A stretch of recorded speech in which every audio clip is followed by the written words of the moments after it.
Camaleones Globales surge como una respuesta a las necesidades de un mercado cada vez más multicultural, más internacional, más intercultural, en el cual los ejecutivos de diferentes niveles van a requerir de conocimientos, de estrategia, de motivación y de acciones que permitan ser más efectivos, más exitosos en sus interrelaciones, en sus transacciones con personas de otras culturas distintas a las propias.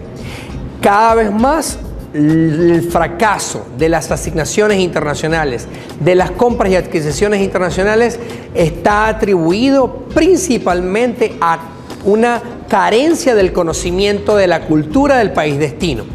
Entonces, si esos hallazgos científicos están allí, debemos utilizarlos ¿para qué? Para cada vez más formar de una mejor manera a nuestro personal gerencial, a nuestro personal directivo, para que puedan ser cada vez más globales y no solamente globales per se, tener conocimiento global y una cultura general sobre la parte geopolítica y económica, sino ser capaz de adaptarse. De allí el nombre de camaleón global o camaleón cultural.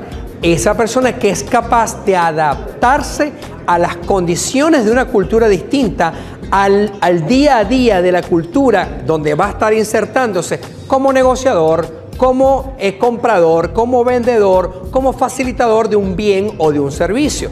Es allí donde está el mayor desafío, el desafío de la flexibilidad y de la adaptabilidad. Nosotros tenemos una recomendación básica que es seguir las 5 Cs. Entonces la primera C es la C de cabeza, tiene que ver con el conocimiento. ¿Cómo estás utilizando tú tu conocimiento? ¿Tienes el conocimiento de la cultura de destino, del país donde vas a estar trabajando, de la cultura donde es la persona que vas a estar, con la cual vas a trabajar, si es tu comprador, si es tu vendedor, si es tu asesor, si es tu jefe, si es tu supervisado remoto? Bueno, eso es el primero, conocimiento, la cabeza. El segundo es el corazón. ¿Cómo maneja esa cultura las emociones? ¿Cómo expresan las emociones? ¿Cómo se regula emocionalmente la comunidad y las personas de esa cultura de destino? Tercero, es lo que nosotros llamamos el cuerpo. ¿Cómo es el espacio vital? ¿Se ve bien que yo esté cercano, que yo haga contacto físico o no? ¿Se ve mal? Entonces tengo que mantener cierta distancia. ¿Cuál es esa distancia? ¿Es medio metro? ¿Es un metro? ¿Cómo yo me muevo también en la gestualidad? ¿Cómo utilizo mi cuerpo? Entonces, todo lo que tiene que ver con cuerpo, con postura, con gestos, con distancia, tengo que tenerlo en cuenta porque puedo destruir una posible negociación si estoy teniendo el contacto físico o una proximidad física distinta a la que se necesita en esa cultura. El cuarto factor nosotros lo llamamos la conexión espiritual. Y es cómo maneja esa cultura de destino o esa cultura con la cual voy a estar interactuando. La parte religiosa, la fe.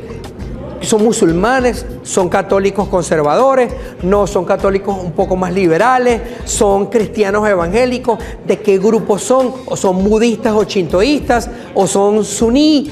¿Qué factores del día a día son afectados por la religión en esa cultura de destino? A lo mejor un país como Holanda, la religión no tiene nada que ver. Pero si voy a Arabia Saudita o voy a Malasia, la religión va a tener un rol fundamental, que eso va a tener una influencia positiva o negativa dependiendo de cómo uno se sepa manejar en esa realidad.